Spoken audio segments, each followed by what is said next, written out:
Good morning students. बच्चों, आज हम अध्याय 16 दानवीर कर्ण करने जा रहे हैं। ये कथा महाभारत में से ली गई है। आप सभी ने महाभारत के बारे में सुना ही होगा। कर्ण पांडवों का भाई था, परंतु वह दुर्योधन का परम मित्र था और एक योद्धा भी था। कर्ण को जन्म के समय से ही कवच और कुंडल प्राप्त थे, जो उसके तन के साथ लगे हुए थे। इस कथा में बताया गया है कि कर्ण एक बार लता मंडप में खड़ा था। उस समय वह जाप कर रहा था। उसके जाप की एक विशेषता थी कि जब वह जाप कर रहा होता है, उस समय अगर कोई ब्राह्मण उनके द्वारे आता है तो वो जो कुछ मांगता है उसकी इच्छा पूरी की जाती है। कर्ण लता मंडप में खड़ा था, तभी उसका सेवक उसे आके बताता है कि बाहर एक ब्राह्मण आया है और वह अंदर आना चाहता है। कर्ण ने उसे ब्राह्मण को अंदर लाने की आज्ञा दे दी। ब्राह्मण अंदर आता है और कहता है कि उसने कर्ण के विषय में बहुत सुना है कि वह अपनी घर आए हर ब्राह्मण की इच्छा पूरी करता है जब वह जाप कर रहा होता है। तो वो कहता है कि हाँ, आप जो मांगना चाहते हैं आप मांगिए। तो उसको इस बात का भ्रम है। ब्राह्मण कहता है कि मुझे लगता है कि मेरी बात सुनकर वह अपनी प्रतिज्ञा भंग कर देगा, परंतु कर्ण उन्हें कहता है कि आप कर्ण को पहचानते नहीं। जिस दिन कर्ण का वचन मिथ्या होगा उस दिन सूर्य पश्चिम से उगेगा। आप मांगिए तो सही। परंतु ब्राह्मण उससे कुछ मांगने में हिचकिचाता है, परंतु कर्ण के बार बार कहने पर वह उसे कहता है कि ठीक है, अगर तुम मुझे देना ही चाहते हो तो तुम अपना कवच और कुंडल उतार कर मुझे दे दो। और ये कहकर ब्राह्मण का मुंह काला पड़ जाता है, उसका सारे शरीर पर पसीना आ जाता है। कर्ण के मुंह पर हंसी की रेखा छा गई और वह अपने शरीर से कवच और कुंडल उखाड़ने लगा। कवच और कुंडल उखाड़ने के कारण उसका शरीर छिल गया, वहां से खून की धारा बहने लगी और आकाश में सूर्य नारायण एक काले बादल की आड़ में छिप गए। पक्षियों ने चहचहाना बंद कर दिया और लताओं ने फूलों की वर्षा करनी शुरू कर दी और कवच और कुंडल ब्राह्मण के हाथ में आ गए। कर्ण ने उन्हें कहा कि ये लीजिए कवच और कुंडल, आप मेरे सामने आए, आप मेरे बगल में क्यों खड़े हैं?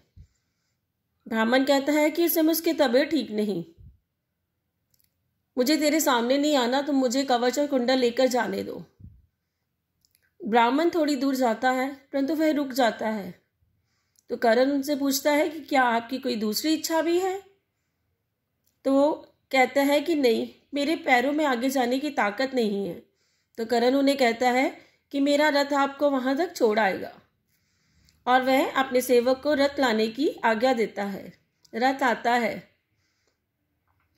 परंतु जाने से पहले ब्राह्मण उससे कहता है कि मेरा मन है कि तुम मुझसे कुछ मांगो। तो कर्ण कहता है मुझे आपका केवल आशीर्वाद ही काफी है, परंतु आप मेरे सामने क्यों नहीं आते?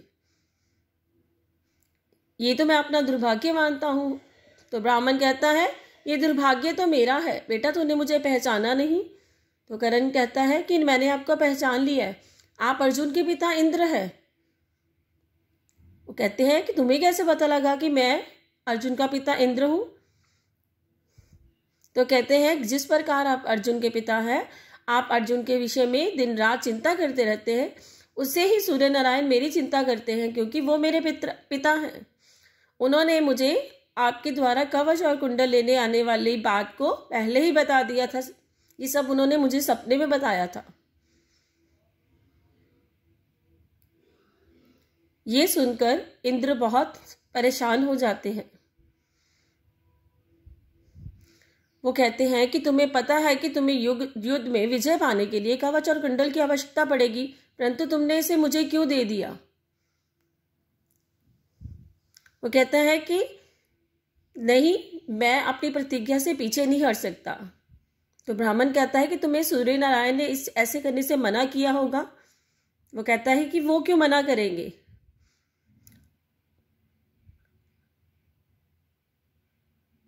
आपने अर्जुन के लिए इतना कपट किया, इतना वेश धारण किया, झूठ बोला, तो मेरे पिता भी मेरे विषय में चिंतित होंगे। वो इंद्र से कहता है कि रथ तैयार है, आप सुखपूर्वक यहां से चले जाएं।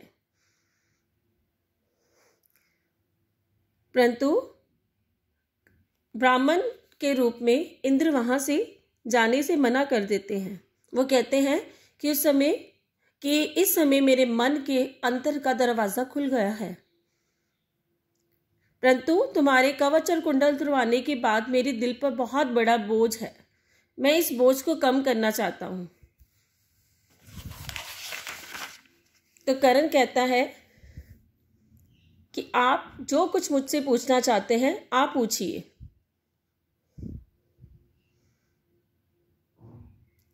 परंतु इंद्र कहते हैं कि तुम्हारे वचन सुनकर मेरे शरीर में जलन सी होती है, अब तो अर्जुन के सामने टिक नहीं पाएगा।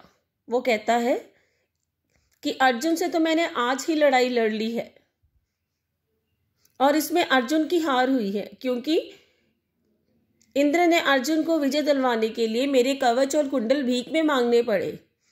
तो इसलिए अर्जुन पराजय ही हुआ और मैं हार कर भी जीत गया। परंतु जाने से पहले इंद्र उससे फिर कहते हैं कि तुम मुझसे कुछ मांग। वो कहता है नहीं, मैं आपका आशीर्वाद चाहता हूं। परंतु उनके बार बार कहने पर इंद्र उसे बार बार कहना शुरू कर देते हैं। उनके बार बार कहने पर कर्ण उन्हें कहता है कि ठीक है, अगर आप मुझे कुछ देना ही चाहते हैं तो आपके पास जो अमोघ शक्ति है वह मुझे दे दीजिए। वो कहते हैं ठीक, तुमने मुझसे सही चीज मांगी, परंतु इस अमोघ शक्ति का एक नियम है। इसका जिस किसी पर प्रयोग किया जाएगा उसकी तत्काल मृत्यु हो जाएगी, लेकिन इसका प्रयोग तुम केवल एक बार ही कर सकते हो। अब इंद्र उसे कहते हैं कि अब इन कवच और कुंडलों का भार कुछ कम हुआ लगता है, अब मैं यहाँ से जा सकूँगा। परंतु ये विचार अभी तक मुझे चुभ रहा था, लेकिन मैं इसके बदले में तुम्हें कुछ दे रहा हूँ, इसलिए मुझे शांति मिल गई। और इंद्र कर्ण के कवच और कुंडल लेकर अपने लोक में चले जाते हैं और कर्ण अमोघ शक्ति लेकर अपने महल में चला गया।